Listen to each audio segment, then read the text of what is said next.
Psychoanalysis and Spirituality, Dasha Mahavidya, Baglamukhi. In our journey of 10 Mahavidyas, trying to open up these areas of knowledge and practice to psychoanalysis, and in a very preliminary way, opening a portal of discourse which will take years to develop, especially in relation to psychoanalysis of the sadhana of how it works, how it brings about the change in the human system, in the external environment, and how that would alter our view of reality. Psychoanalysis also to provide more elemental knowledge to the Mahavidyas and thereby make the practice of Mahavidya more precise, more crisp, more accurate. It's a mutually enriching endeavor which will bear fruit in years to come. We are just taking the first step of opening up the portal. The portal from where confluence can be seen, studied, mastered, used. In our journey of 10 Mahavidyas, we today are at the 8th Mahavidya, Baglamukhi.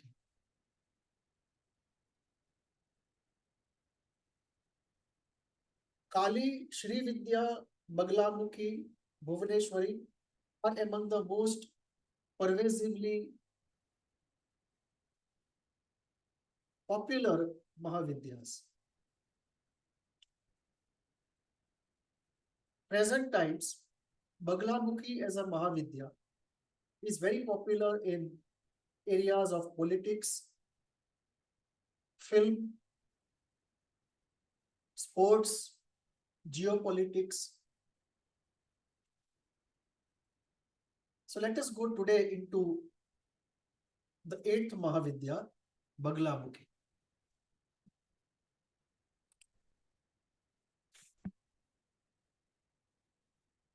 We start with the story of origin and the depiction. Two stories of origin we are told in tradition. First story tells us there was an Asura who did severe penance, tapasya of Brahma and got a boon to create the ability, got the boon to have ability to create a cosmic storm. The Asura, in order to destroy the universe, used this boon, this capability to create a cosmic storm.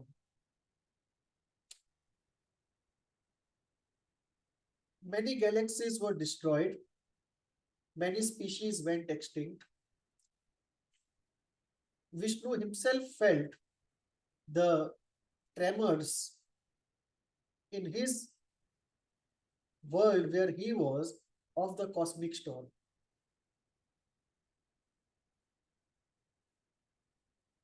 In order to save the universe from this cosmic storm, Vishnu undertook severe tapasya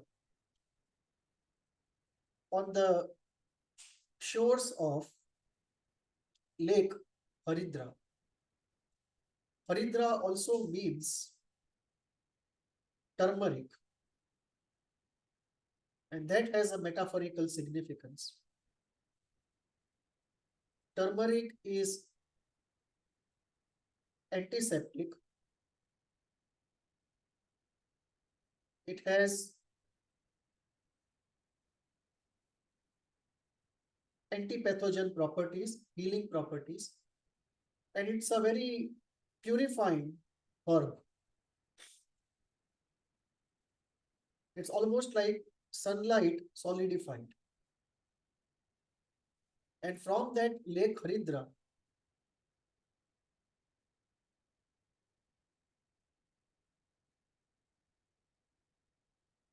comes out Devi, but not before uh,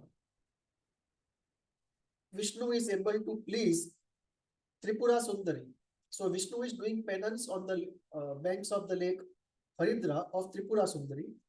Tripura Sundari is pleased, and Vishnu asks her to stop the cosmic storm. What she does is she releases an emanation of her called Bagalamukhi, who would have the power to stop anything, almost like a goddess of movement and the goddess of arrest or stopping of motion. And Bagalamukhi then stops the cosmic storm and saves the universe. So this is one rendering of the story. Second story of origin goes as this. There is an asura called Madan,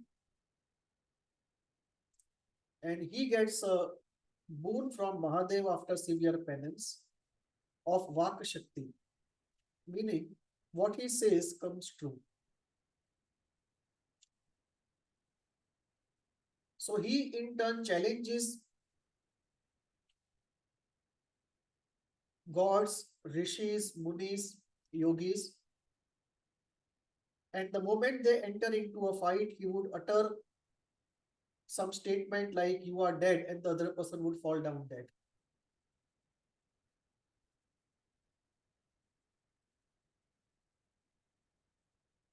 Rishis then approach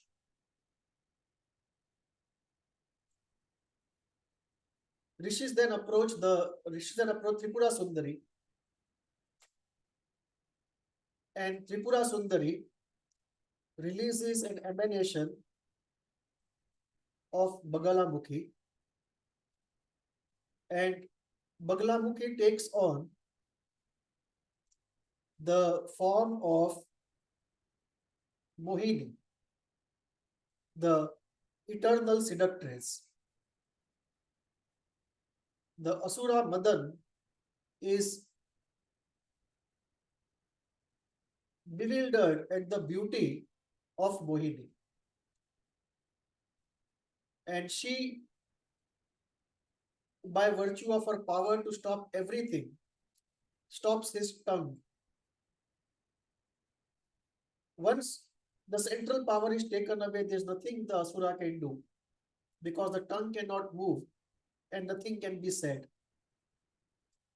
The Devi then goes and holds his tongue out with one hand, and with the second hand, she raises her weapon to kill him. The Asura says, "Before you kill me, grant me a boon that I will be worshipped along with you." Bagalamukhi grants him the boon, and then the Asura is killed. So this is the second story of origin.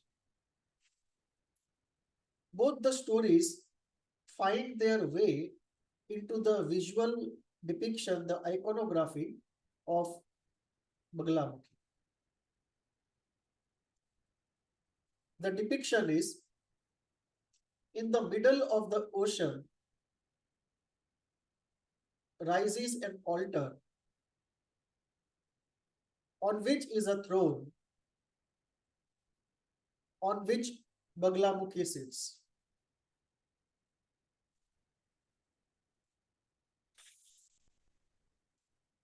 Bagalamukhi is dressed in yellow. Yellow is the color of Bagalamukhi, and uh, in all temples of Bagalamukhi, there are very few temples, but in all of them, everything is in yellow. Priests wear yellow dresses. The sadhaks wear yellow dresses. The place of worship is in yellow color. The temple is in yellow color. So it's yellow across everything. when it comes to Baglamukhi. She is wearing a yellow dress. There are shining yellow jewels, golden jewels. There is a throne, and she is holding the tongue of the Asura in one hand and weapon in another hand.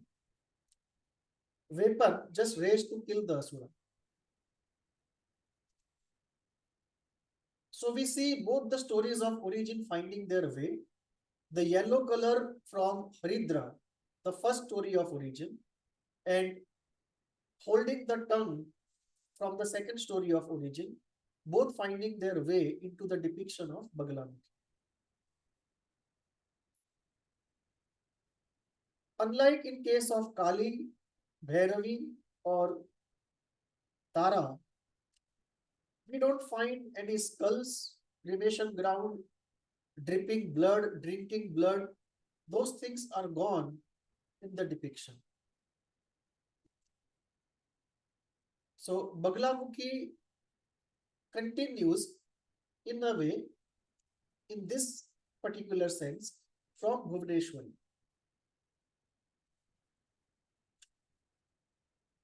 And we will see more of it. The yellow color also continues from Dhumavati. In some depictions of Dhumavati also, she is shown on a yellow chariot. Of course, a yellow chariot without any animal to drive it, something that you have to pull by yourself. But we see that continuity of yellow from Dhumavati to Baglamukhi. And while Kali, Tara, Bhairavi, they deal with the most primal fears of death, destruction, pain.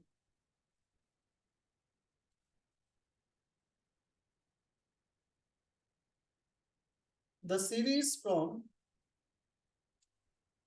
Tripura Sundari to Bhuvaneshwari to Dhumavati to Baglamukhi is a different line where in Baglamukhi we come to the social engagement. So unlike in case of Tara or Kali, there is nothing surreal.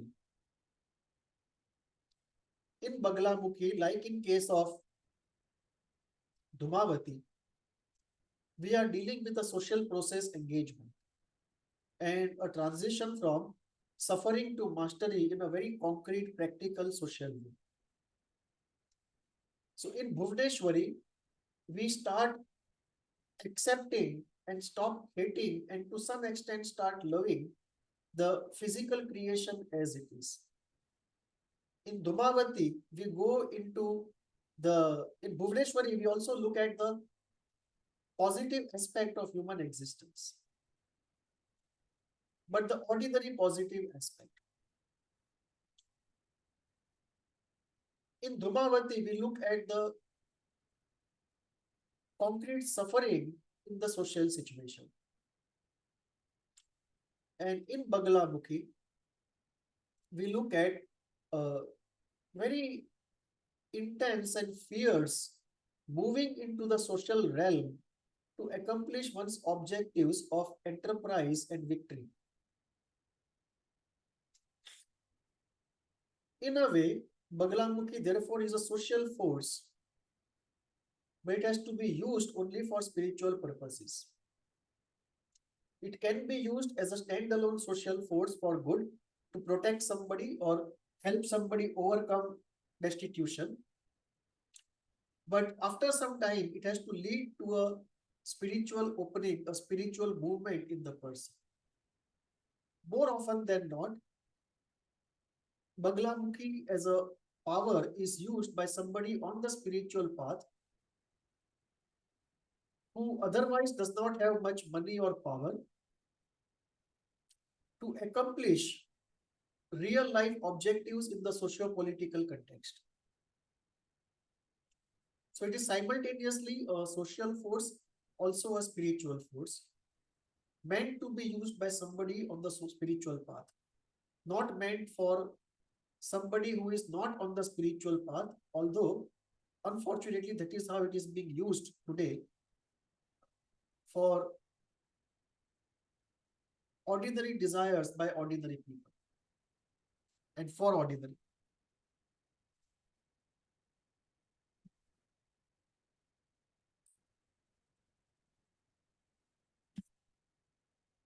The Bija mantra of Bagla Mukhi,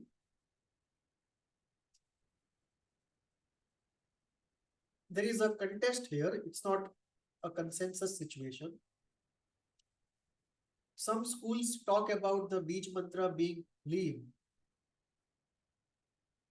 Some talk about Halreem, and they say this is more powerful than Halim. At some places, people use both Halim and Reem. In the first para, they use Halim. In the last line, they use Reem. First line, they use Halim. Last line, they use Reem.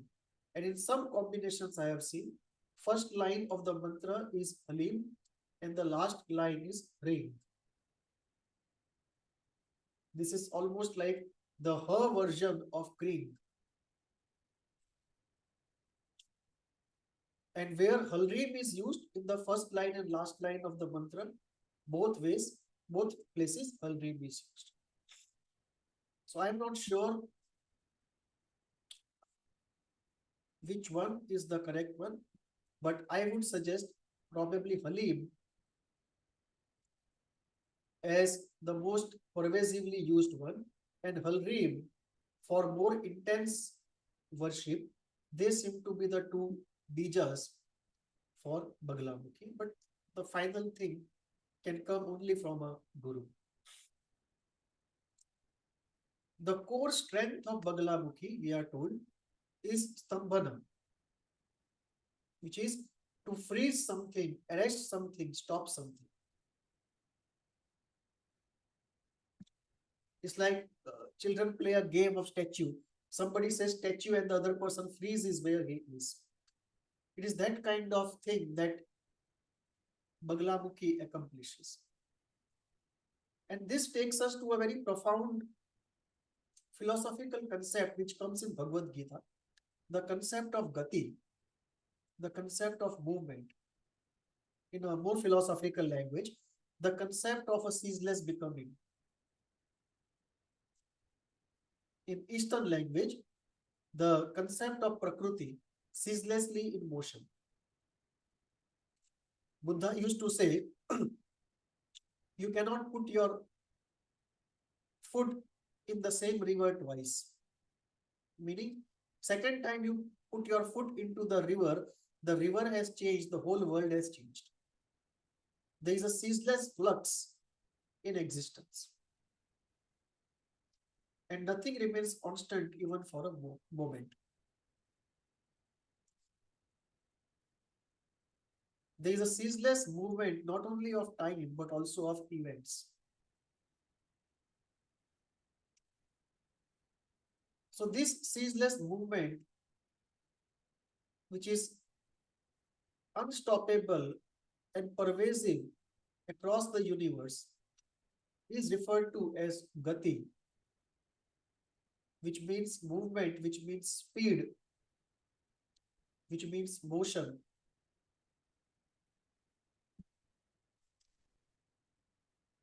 And this is where the philosophical aspect of Baglamukhi comes in.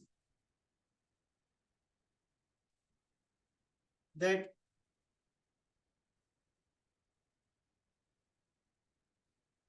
it is a Devi for regulating the gati.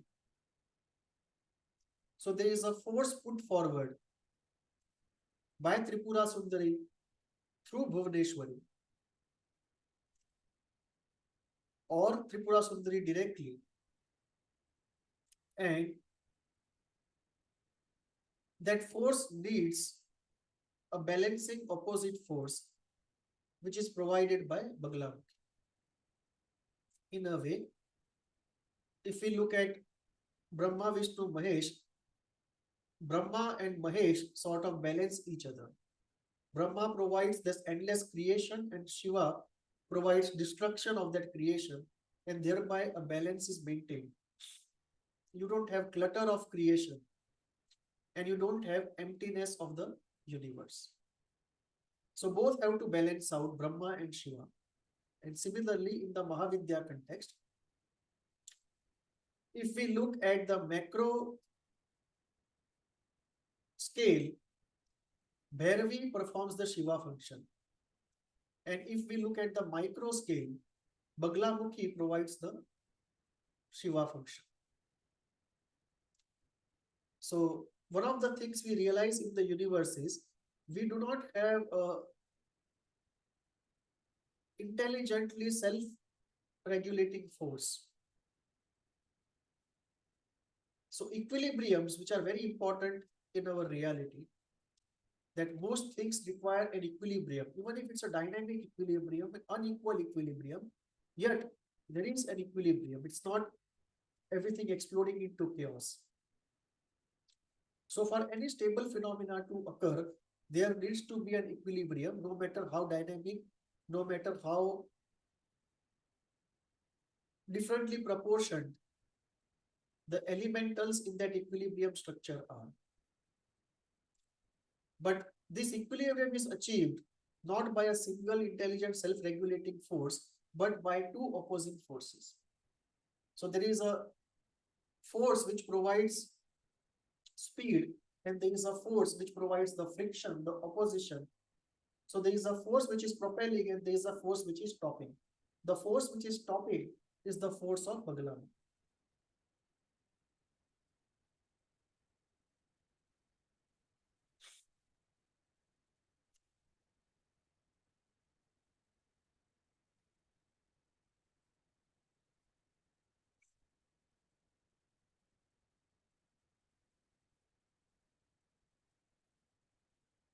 So at the very level of the microscopic level of a process, it is Baglamukhi which stops the speed of something. And it is the Tripura Sundari's force which gives impetus to something. And when the equilibrium is achieved, that is where Bhuvneshwari can make use of it for further creation and elaborate creation of the system.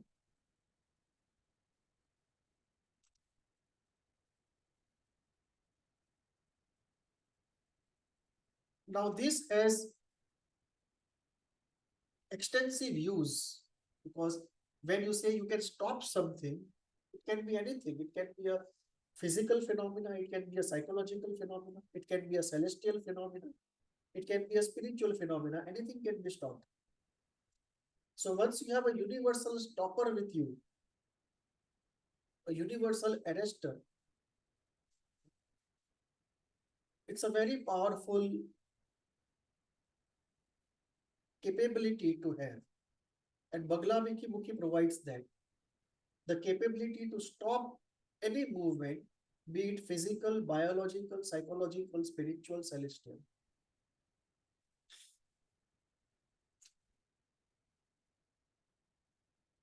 Apart from that, Baglamukhi also has aspects, the powers to delude the enemy, delude the mind of the enemy, make him think the wrong way and take wrong decisions. It has the power to directly destroy the enemy. It has the power to win over or foil the work of the enemy against you. It also has the power to make somebody fall in love or seduce somebody. And therefore, given this set of powers that Baglamukhi bestows, obviously it would be used extensively in the areas of politics, business, love, espionage, and also geopolitics. It can be used by everybody in some way or the other, but extensive use is made in these areas of life. Say, for example, a yogi is living in a kingdom and the kingdom is attacked, or in today's context, a country and the country is attacked. It becomes the duty of the yogi to protect the society which has supported him till now. But what can a yogi do? He doesn't have money or power or military force. So this becomes one of the weapons he can use against the enemy to support the society that supports him. Similarly, a powerful person in the society starts humiliating or attacking any spiritual person. What can the spiritual person do? Nothing on the outer stage, but he can use this power to destroy a person otherwise very powerful in the social sense of money, power, military strength, and so on. So, Baglamukhi as a Mahavidya is very popular, especially in today's times, and very pervasively used by politicians, businessmen, by spy agencies, by countries for geopolitical reasons.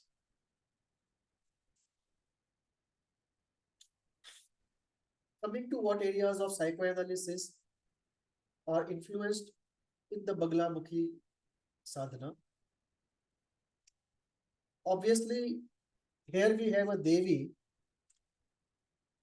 which has the power of fundamental movement control. And this can be used for any process control. Physical process, biological process, psychological process, spiritual process, celestial process. Focusing on the psychological aspect, we can use process control for repetitive obsessive processes to control them. So we can use it for obsessive process control. We can use it for repetitive process control. May not be obsessive, but repetitive in some sense. Also, the manic processes which go out of hand. So the Baglamukhi sadhana helps in healing of these issues. The restlessness, the haste of anxiety, the movement of anxiety can also be arrested. The movement of aggression can be arrested, especially towards oneself. The uncontrollable movement of addiction can be arrested. And in somebody else or in oneself, libido can be strengthened to overcome aggression for somebody. So in ourselves, libido can be used to couple with aggression to neutralize aggression. And in somebody else, libido can be used to couple and neutralize aggression towards us. The same thing can be used in a reverse order. You want an enemy to be destroyed, you decouple his libido and aggression.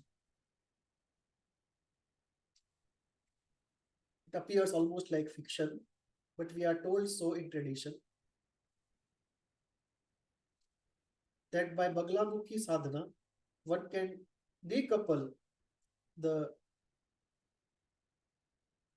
aggression and libido by arresting the movement of coupling and thereby lead the person to self-destruction. Baglamukhi can also be used for healing of wounds by stopping those movements which want to keep the wound alive. So in a way, it can accelerate the healing of trauma.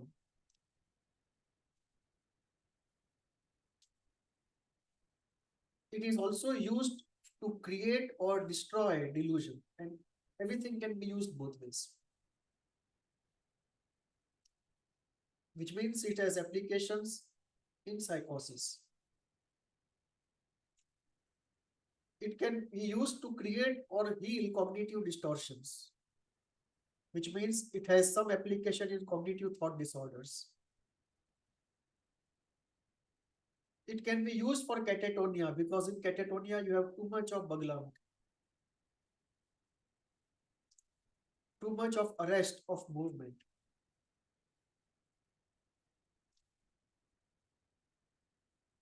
It can be used to heal self-destruction or cause self-destruction in somebody.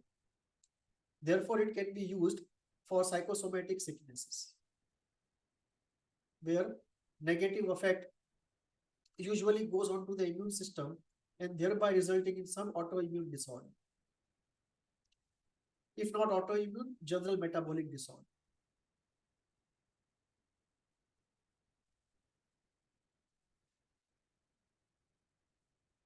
Freud used to talk about health described as work and love. You can take a step forward and say extraordinary health would be extraordinary love and extraordinary work, and extraordinary work would be enterprise. And Baglamukhi is used for that to enhance the entrepreneurial aspect of oneself and bring success to one's endeavor.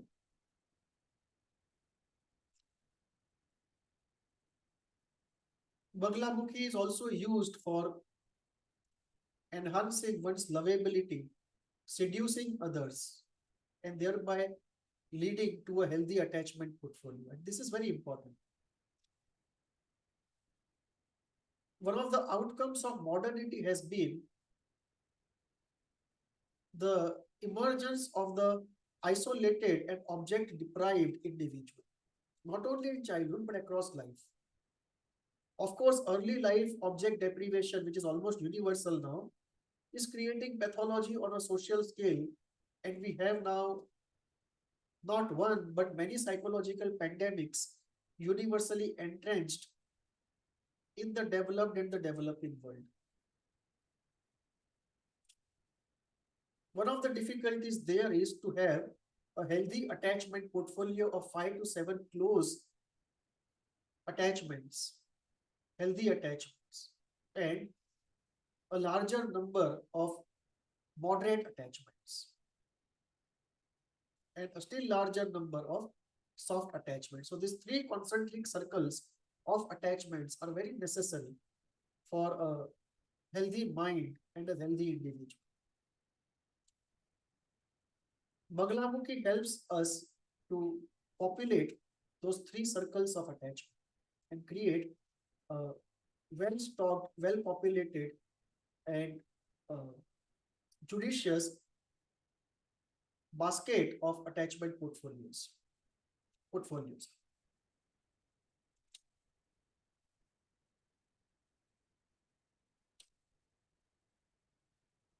At a very fundamental level, since we are looking to establish a healthy psychological homeostasis, which we define as psychological health,